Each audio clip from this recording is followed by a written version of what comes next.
Man, that person was tall. Patrick Reed, 4 under 66.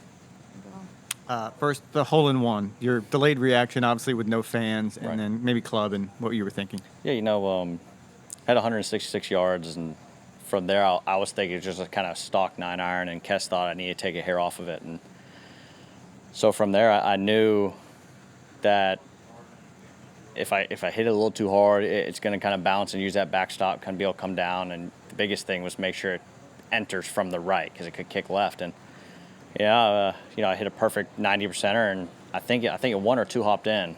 We couldn't. 1 hopped. All right, so we couldn't see how many hops it took, but it went in.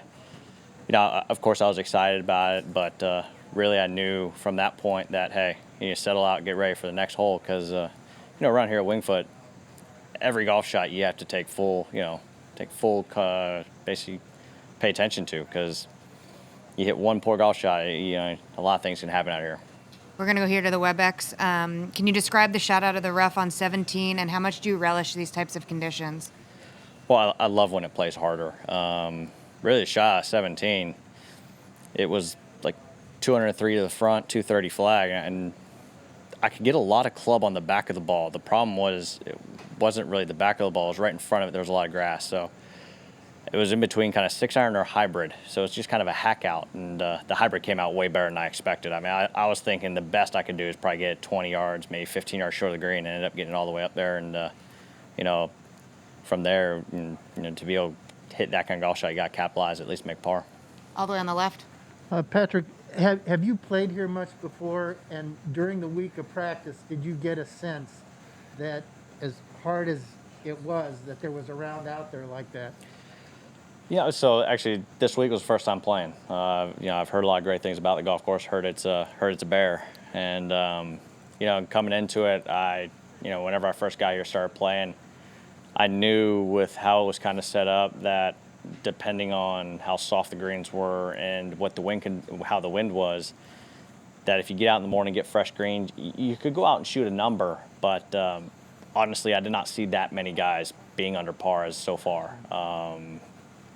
Even with the pin placements and the course setup and with the greens being soft, it's still a hard golf course. You get in the rough, it's hard to get the ball on the green. And, the fairways here, they're not that generous, or, they're pretty narrow, and they have some spring in them. So a lot of balls are landing and kind of getting through it. But, I'm fortunate enough to go out there and shoot 66 and kind of go out there and, get a little work in this afternoon and just get ready for tomorrow. Right here to Hank. One quick follow-up. Oh, yep.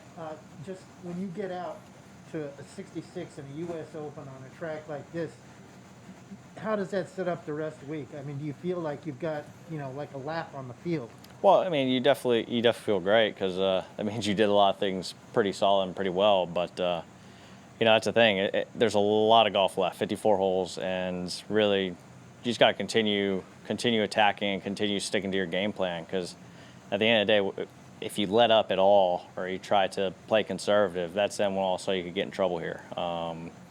It's one of those things that for me, I'm an aggressive golfer as it is. So if I start trying to dial back too much, then all of a sudden I just feel like I'm guiding things, and I'd rather feel like I make aggressive golf swings throughout this golf course.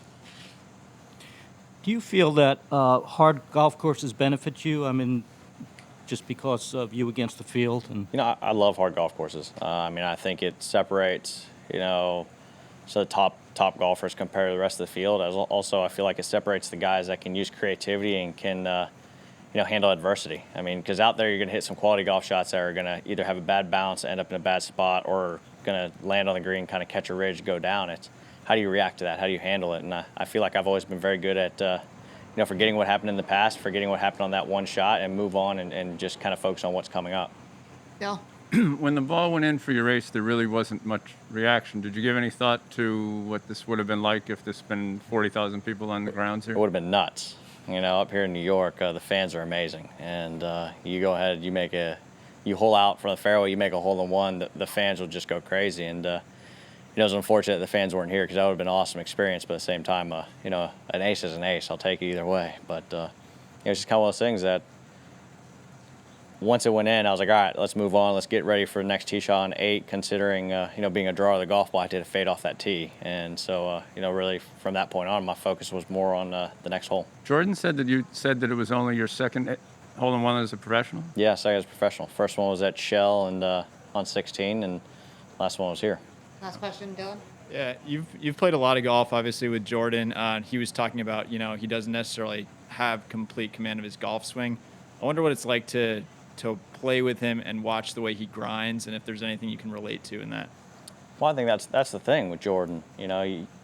Even though he didn't swing it well today and didn't feel like he hit really many golf shots he likes, with how big of a competitor he is, he's still going to grind. He's still going to figure out a way to get the job done and get a score out of it.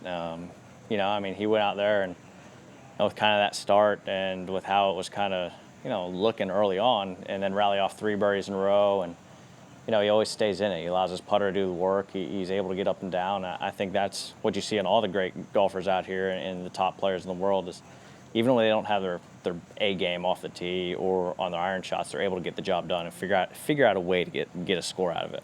And you yourself do that too. Oh yeah, I'm a grinder. A lot of scrappy. When you're playing well, you're hitting the ball well, you're going to shoot low numbers. It's when you're not. And I feel like I'm able to kind of scrappy type of golf, able to kind of get it around and get the job done whenever things aren't going my way. Thanks, Patrick. Yep. Thanks, Patrick. Good luck Thanks. tomorrow. Thank you.